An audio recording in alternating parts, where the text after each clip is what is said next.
ゆっくりレ夢ムです。マリサだぜ。2回目があってほっとしたわ。初めての動画は何度も確認して修正してからアップロードしたはずなのに、オープニング動画からミスしていて、相当落ち込んでたのぜ。A 型で細かいくせに、抜けてるのよ。でも、編集動画を視聴して勉強してるのぜ。初動画を視聴してくれた人はいるの？まさか、いないの？いや、見てくれた人はいるのぜ。都道府県の数より視聴してくれた人の方が多いと喜んでたのぜ。よかったわ。でも、もっと勉強してから動画をアップロードすればよかったと少し後悔してたのぜ。どうして？ YouTube で動画作成の仕方を視聴するのが楽しくて時間が足りないみたいのぜ。わからないこと多くて調べるのに時間がかかってしまうから、1週間に1本の投稿はきついのぜ。言い訳は聞かないわ。それで、今回はどんな小話なの？今年起きた腕時計に関する事件を振り返るのぜ。まだ10月よ。少し早くないかしら？この小話なら猶予が2ヶ月あると考えたみたいのぜ。いい加減だわ。でも、私やレ夢ムの表情や口パクをつけて喜んでるのぜ。登場シーンに動きをつけたりもしてくれてるぜ。仕方ないわね。でも、さっきから落ち着かなくて邪魔なのよ。今、言っちゃいけないことを言ったのぜ。ネットで探すの苦労してたんだぜ。いらないわ。落ち着かないから、外してちょうだい。やっぱり身軽が一番だわ。このチャンネルは、時計の小話の提供でお送りいたします。ゆっくりしていってね。ところで、大きな事件なんてあったかしら？あったのぜ。物騒な世の中になったのぜ。腕時計の資産性が高くなった負の一面なのぜ。そうなのね。最初はどんな事件かしら？最初は、時計マッチ事件、だぜ。なんか聞いた記憶あるわ。被害総額は20億円という話もあるのぜ。20億円。ニュースでも大きく報道されたのぜ。どんな内容だったかしら？簡単に言えば横領事件というか、詐欺事件だぜ。どっちなの？どっちにも当てはまるのぜ。時計マッチはオーナーが預けた腕時計を、レンタルするサービスだったのぜ。オーナーには委託料として毎月お金が入ってくる仕組みだったのぜ。しかも、腕時計がレンタルされなくてもだぜ。そんな儲かる話があったの？実際に最初の頃は委託料がちゃんと振り込まれたみたいだぜ。予託料はどれくらいもらえるの？例えば、150万円の時計を預けると、月2万円ぐらい予託金がもらえたみたいだぜ。年間で24万円ももらえるの？そうなるのぜ。すごいじゃない。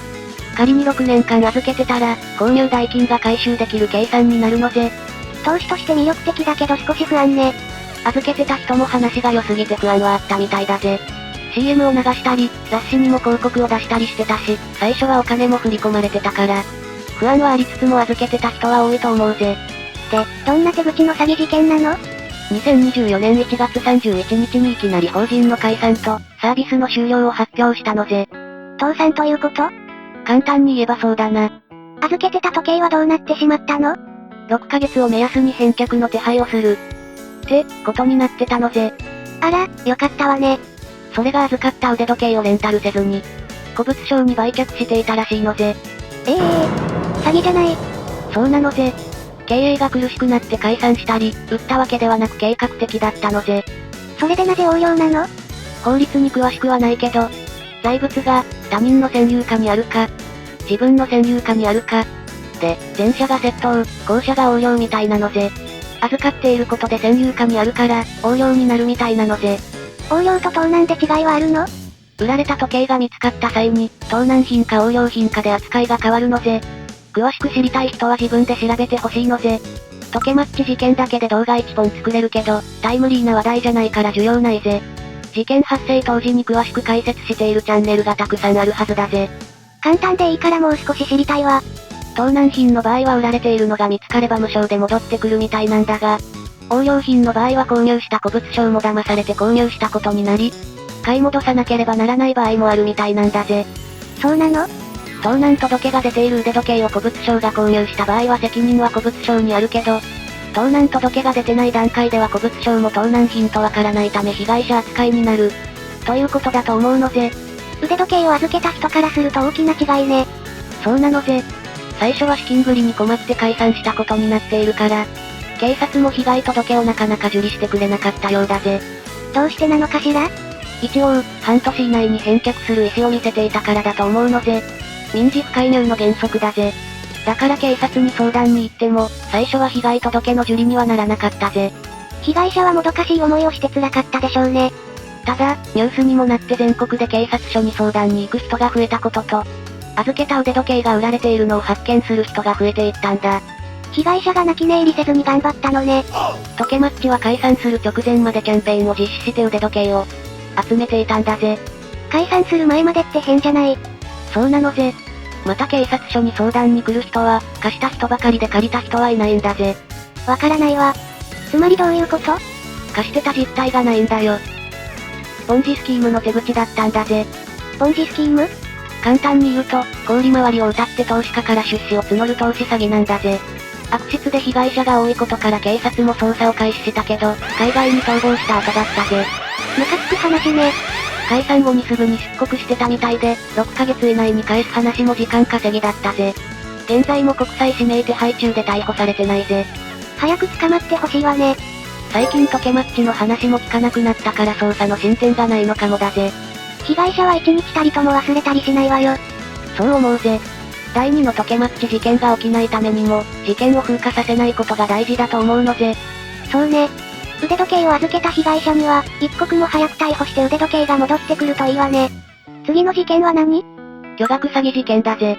時計マッチ以外にもあったのね。思ったより時間がかかってしまったから、ここからは簡潔に解説していくのだぜ。わかったわ。被害総額は、75億円だぜ。75億円。時計マッチ事件より被害が大きいのね。約4年間で600人以上の人が被害に遭って、約6000本の高級腕時計を騙し取ったのぜ。被害者も多いのね。どんな手口だったの？預かった高級腕時計を、海外で2倍の価格で売却できるから元金と利益の 50% を支払う。って言って騙したのぜ。200万円の腕時計なら400万円で売って、300万円になるから100万円儲かるのね。ちょっと怪しく聞こえるわね。他の顧客を紹介すれば、仲介料 10% 支払うなどとも言って顧客を増やしてたらしいのぜ。ネズミ講のようなシステムじゃない。実際には海外ではなく国内で売ってしまってたのぜ。ひどいわ。被害者の中には、ローンでロレックスを購入して預けた人もいたみたいなのぜ。ローンの返済しか残らないなんて悲劇だわ。私だったら悔しくて眠れないわ。これも犯人は捕まってないの？いや、逮捕されてるぜ。お金は取り返せそうなの？売却益は別の顧客への支払いに充てる自転車送料で使途不明金は20億円もあるぜ。被害に遭った人にお金が戻ってきてほしいわ。そう願うのぜ。まだ他にもあるの？最近だから覚えている人も多いと思うけど、腕時計強奪事件があったぜ。覚えているわ。ショッキングなニュースで怖かったわ。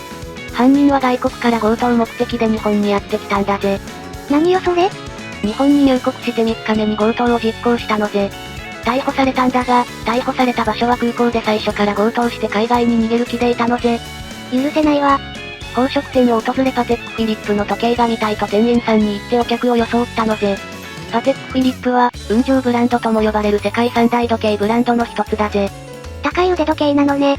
店員さんに見せてほしいと言って、ショーケースから出してもらったんだぜ。商談するふりをしてたのが、突然刃物で脅して腕時計を取って逃げようとしたのぜ。悲劇は犯人をとっさに止めようと立ちふさがった男性店員が腹部を刺されてしまったのぜ。昨年から腕時計を狙った強盗が多発して、店員さんも命がけの仕事なんだ。銀座の時計店にマスクをして白昼から強盗に入っている様子がニュースになってのを思い出したわ。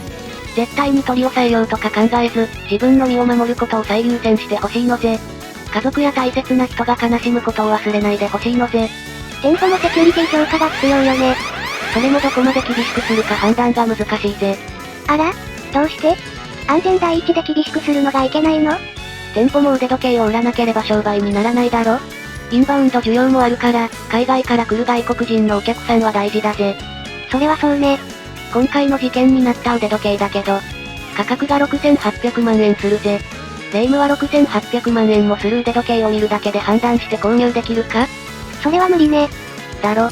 実際に実物を見て買いたいタイプだし、高額商品ならコピー品も怖いしなおさらね。試着もなしに買えないわよ。だから不用心とも言えないんだぜ。確かに言われたらそうね。最近は防犯のため、来店予約や入り口に鍵をかけている店舗もあるけど、買うと決めて言ってるんじゃなかったら、中に入れてみせてください。って、気軽に声をかけにくいぜ。冷やかしみたいに思われたくはないわね。高級ブランドを取り扱う店舗は、買う人より見るだけの人が圧倒的に多いと思うのぜ。それって販売機会を逃していると思うから、お店にとっても悩ましい問題だと思うぜ。ほんと、難しい問題だわ。店舗だけでなく、闇バイトの強盗団が宅配業者を装って押し入った事件もあったのぜ。最近、ほんと多くて怖いわね。突然、強盗が押し入ることを想像して生活してないから事故みたいなものだぜ。防ぎようがないわよ。セキュリティ対策してても、警備員さんが間に合わないかもしれないしな。ニュースで逮捕される犯人も若い人が多くて驚くわよ。強盗は罪が重いからな。一生を棒に振ってしまうぜ。家族も悲しむのぜ。絶対に犯罪はダメよ。気軽に好きな腕時計をつけて外出できないのは悲しい世の中なのぜ。日本の治安も悪くなったわね。昔は海外で高級腕時計をつけてたら危ないと聞くことはあったけど、国内でそうなるとは思ってなかったのぜ。車と違って小さいから、取る方にも都合がいいのかしら。それもあるだろうな。車だと運ぶのも大変だけど、腕時計は複数盗んでも隠しやすいだろうしな。海外に持ち出すのも見つかるリスクが少ない気がするぜ。そうよね。腕につけてても盗難品かわからないわ。今年はもう事件もなく終わってほしいわね。大事件は、腕時計の値上げで騒いでいるぐらいが平和でちょうどいいのぜ。平和で安心して暮らせる日本であってほしいわよ。今回の動画はいかがでしたか？チャンネル登録、高評価をしてもらえると励みになるのでよろしく頼むのぜ。ご視聴ありがとうございました。